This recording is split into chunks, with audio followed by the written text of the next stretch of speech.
You didn't wake up one day and decide, I want to lose myself over someone's mixed signals. That's not how it started. It started quietly. A late night conversation that felt different. A look that made your chest feel warm. A connection that seemed rare. For a moment, you thought, maybe this is it. Maybe this is finally someone who sees me. And then, slowly, the tone changed. They started saying things that didn't match the way they acted, phrases that stung a little, but you brushed aside because you didn't want to seem dramatic. You felt that little twist in your stomach, that quiet, this doesn't feel right, but you pushed it down. You told yourself to be understanding. You told yourself to be patient. You told yourself to be strong enough to handle it. Then came the words, not shouted, not cruel, not always obvious. Simple sentences, said calmly, almost casually, but heavy enough to sit in your chest for days. I don't know what I want. I'm not ready for a relationship. You're too sensitive. This is just how I am. You heard them. You felt them. And then you did what so many people do when they're already attached. You tried to translate them into something less painful. You turned I'm not ready into I just need to wait. You turned you're too sensitive into I just need to toughen up. You turned this is how I am into I can love them enough to change this. You didn't ignore the words. You argued with them in your own head. If you're watching this right now, there's a good chance you're in that exact place. Someone you care about has told you things that don't sit right with your spirit. You're not stupid. You're not blind. You know, deep down, those sentences are warning signs.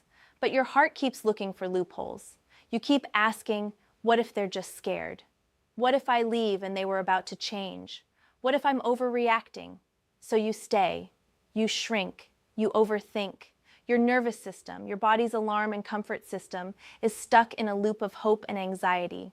One day you feel chosen, the next day you feel disposable.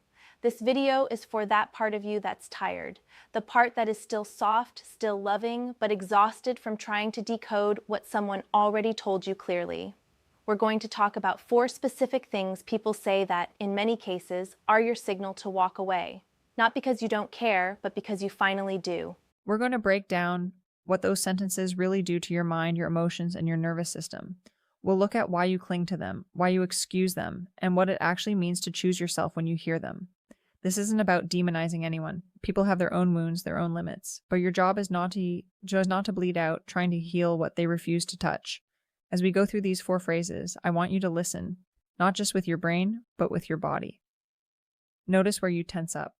Notice what memories come back. Notice which sentence makes your chest feel heavy. That's usually the one you most needed to hear the truth about.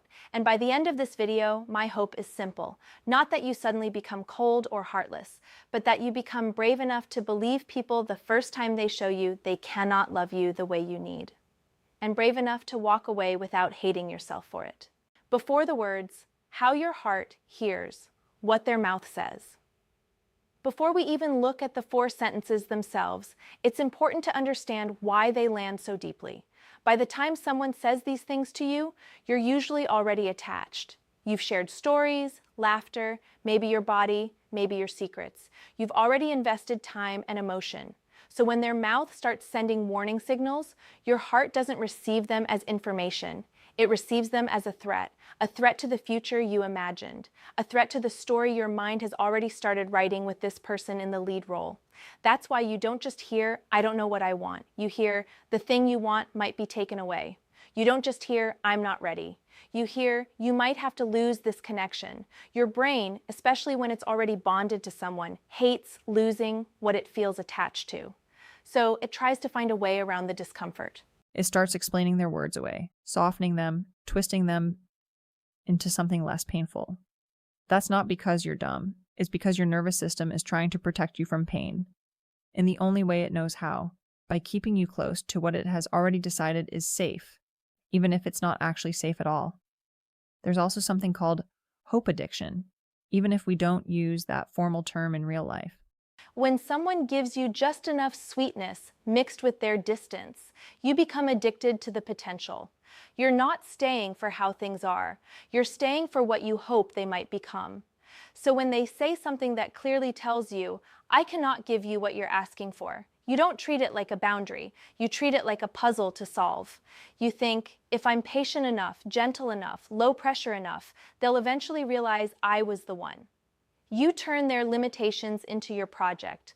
Understanding this helps you take some shame off yourself. You didn't stay because you're foolish. You stayed because you're loyal, hopeful, and you believed in the best version of them. But there comes a point where believing in their potential costs you your peace, your self-respect, and your sense of reality. That's the point where these 4 sentences go from uncomfortable to unacceptable. Let's start with the first. Red flag number 1, I don't know what I want. I don't know what I want. On its own, that sentence is not evil. It can even be honest. Many people really don't know what they want at certain points in their life. They're confused, healing from something, or just lost. The problem is not the sentence by itself, it's what comes after. What do they do with their uncertainty? Do they step back and say, I don't know what I want, so it's not fair to keep you in this? Or do they say, I don't know what I want, and then continue to accept your love, your time, your body, your emotional support, as if you are a comfort they can keep around while they stay undecided? When someone tells you, I don't know what I want, and then keeps you close, what they are really creating is a waiting room. You're the one sitting, checking the clock, wondering when your name will be called. They're the one walking in and out, sitting when it's convenient, stepping out when they feel restless. On the outside, it might look like they're being honest and you're being supportive. On the inside, your nervous system is quietly panicking. Every time you see them, you hope it's the moment they finally decide for you. Every time they pull away, you fear it's the moment they decide against you. You never truly relax. Psychologically, this type of uncertainty keeps your brain in what feels like a permanent test. You're always trying to say the right thing, act the right way, be calm enough, fun enough, low pressure enough, hoping you'll be chosen when they finally figure themselves out. You start believing that if you were more lovable, they wouldn't be so confused. You forget an important truth. Someone can be confused all by themselves. They don't need to keep you on standby while they wander through their uncertainty. If I don't know what I want came with action, if they took space, released you, and genuinely did not use you for comfort while they sorted their life out, that would be one thing. That would be someone protecting you from their confusion. But when they keep texting, keep flirting, keep taking your energy, and hide behind I don't know what I want every time you ask for clarity, that sentence becomes a tool. Not necessarily on purpose, but in effect. It keeps you emotionally invested without giving you emotional security. If you're hearing that sentence regularly and you feel your stomach drop every time, it may be time to stop asking, how do I help them find out what they want? And start asking, why am I staying in a place where I am never clearly wanted?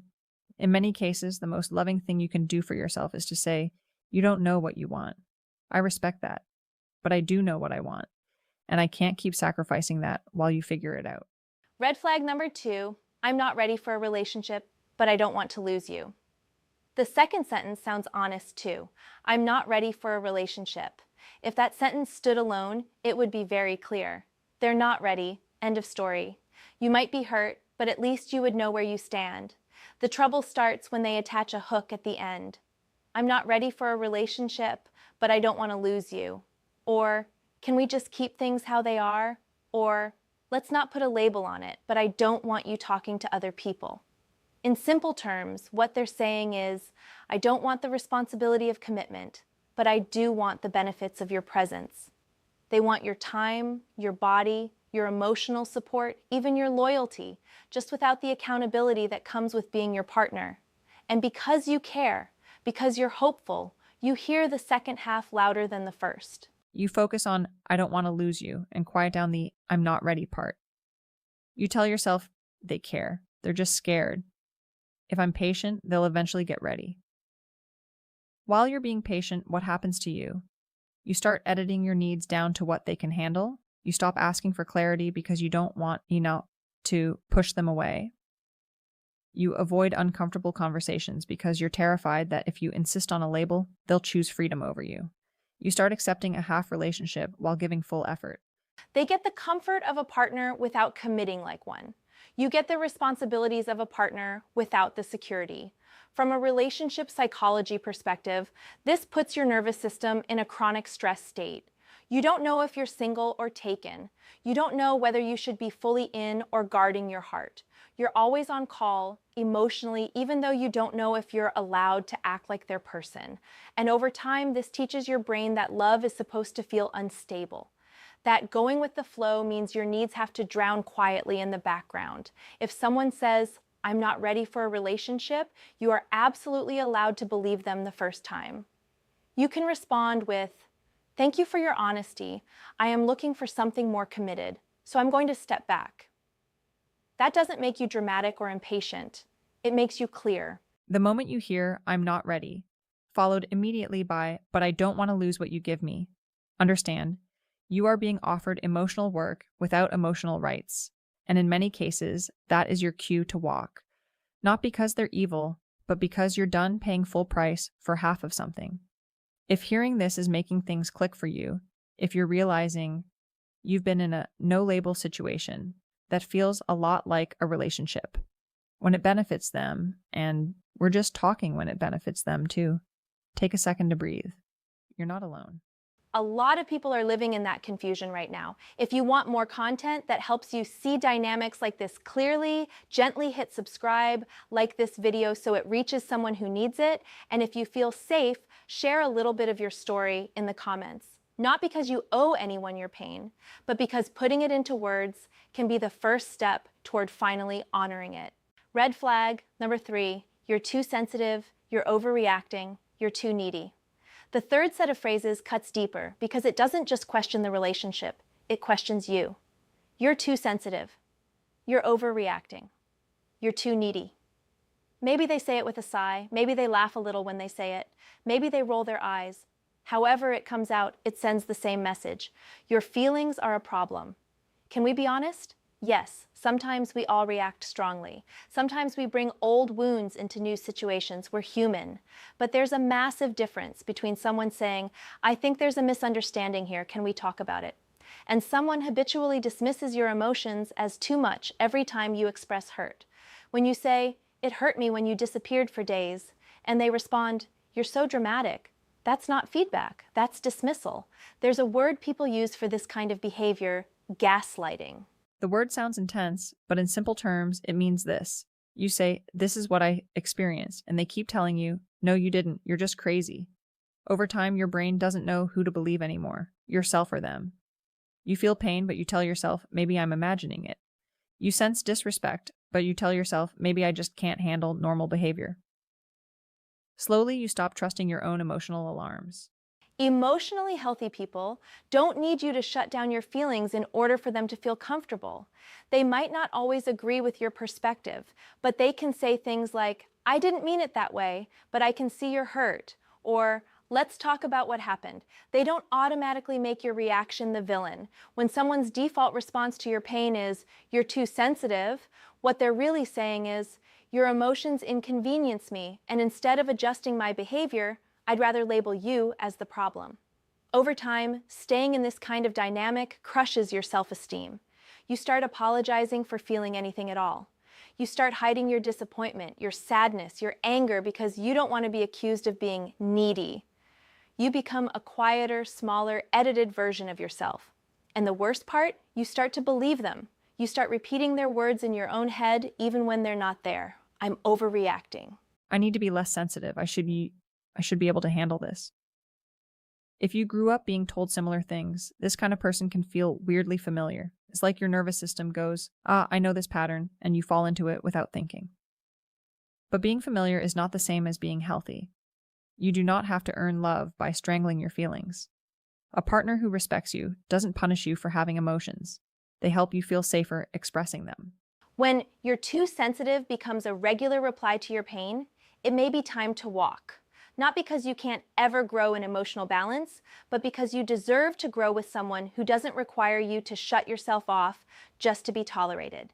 Red flag number 4, "This is just how I am, take it or leave it." The fourth sentence often shows up when you finally gather the courage to talk about what's hurting you. You say, "It really bothers me when you talk to me that way," or "I feel disrespected when you flirt with other people right in front of me," or "I need more consistency." And instead of hearing you, instead of trying to understand, they shut it down with, "This is just how I am." Sometimes they add, "You knew this from the beginning," or "I warned you," or "Take it or leave it." At first, it can sound honest. At least they're not pretending. But look at the meaning behind it. "This is just how I am" is not neutral when it comes after you share pain. It's a line that says, "I am not interested in growing in this area. I'm not willing to even consider your need here. The only option you have is to adjust, endure, or leave." It's a closed door dressed up as honesty.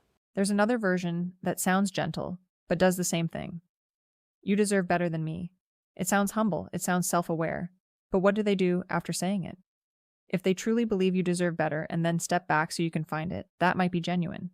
But if they say, "I'll cut, you deserve better," and then keep texting, keep sleeping with you, keep leaning on you emotionally, what they really mean is, "You probably do deserve better, but I still want access to you."